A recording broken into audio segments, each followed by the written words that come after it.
G'day everyone and welcome to a very busy Thursday footy feed. We begin with the build-up to tomorrow night's top-of-the-table clash between Hawthorn and Essendon and some news of some big-name inclusions. We have reporters for you covering both teams today. We begin with Nathan Schmuck, who's at Waverley. Thanks, Matty. Buddy Franklin appears set to return for Friday night's top-of-the-table clash against Essendon. He trained strongly here at Waverley today. Let's have a listen to what Alistair Clarkson had to say. When he's right to go, he's right to go, and it's the same with all our players. But we just got to make sure that they're right and fit and raring to go. And a fit player is much better than a sort of 80 or 90% player. So if he's right to go, then he plays. But he just wasn't quite right. He wasn't too far away last weekend, but he just wasn't quite right and didn't feel comfortable training. So we didn't push him too hard. Clarkson was also keen to play down the significance of Friday night's match and said a win or a loss would not be season-defining for either club. Whoever wins tomorrow night, it's not going to be catastrophic for either side if they lose, but nor is it going to be season-defining if you win either. It's just for both sides. I think it's about trying to get the 4 points. Just finally, we know Sam Mitchell has recovered from illness and will play, and Clarkson declared Brad Sewell will also hold his spot after being dropped a fortnight ago. Back to you, Matt. OK, Nathan, thank you for that. Let's take you now to the St Kilda Sea Baths, where Alex Malcolm has news from the Bombers for us. But Alex, we begin with news from off the field.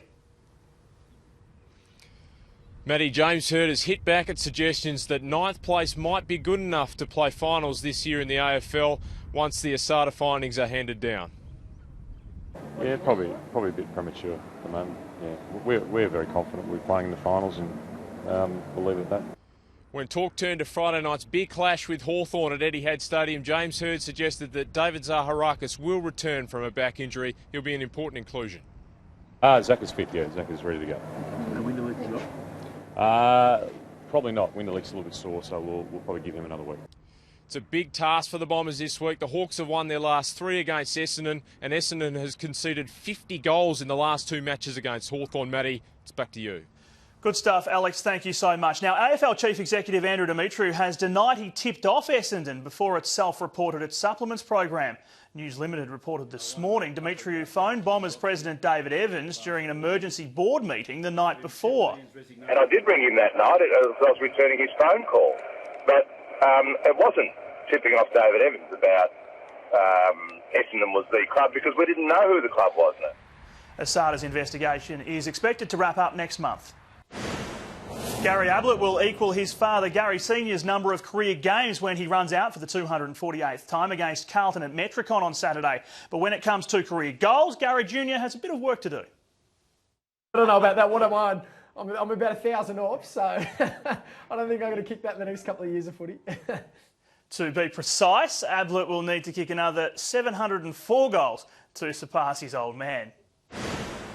Perhaps more so than most, reaching 150 games is a significant achievement for Brisbane's Matt Maguire. The former Saint has spent so much of his career riddled by injury.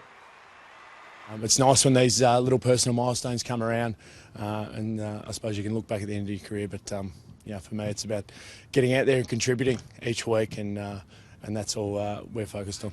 The Lions play Port Adelaide on Sunday.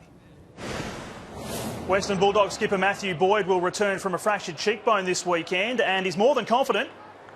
I won't be wearing a helmet, so just I think as the surgeon said to me, it's a personal choice, but I think I'd just rather get out there and play and forget about it. The Bulldogs face West Coast at Etihad Stadium on Sunday. Having taken the scalp of the Dockers, now the Tigers are looking to claim a bigger one as they prepare to face reigning Premier Sydney. It's going to be a contested game, which we certainly like, and certainly look forward to that style of footy also. Richmond hasn't tasted victory at the SCG since 2004. And Collingwood President Eddie Maguire says the club will have no problems replacing Jeff Walsh following the shock departure of the football chief. We are into succession plans at Collingwood, if you haven't noticed. Mick Malthouse into Nathan Buckley, Jeff Walsh into, at the moment, Rodney Eade, and that could well be a long-term position. But there's been, I've been knocked over in a rush with people wanting to be involved at the Collingwood Football Club. Walsh is taking time off, but there's already speculation linking him to Melbourne. And that is your footy feed for this Thursday. Of course, full coverage of all the team news for you online tonight here at afl.com.au, as well as on Twitter and on Facebook. I'm Matt Thompson. Thanks so much for watching.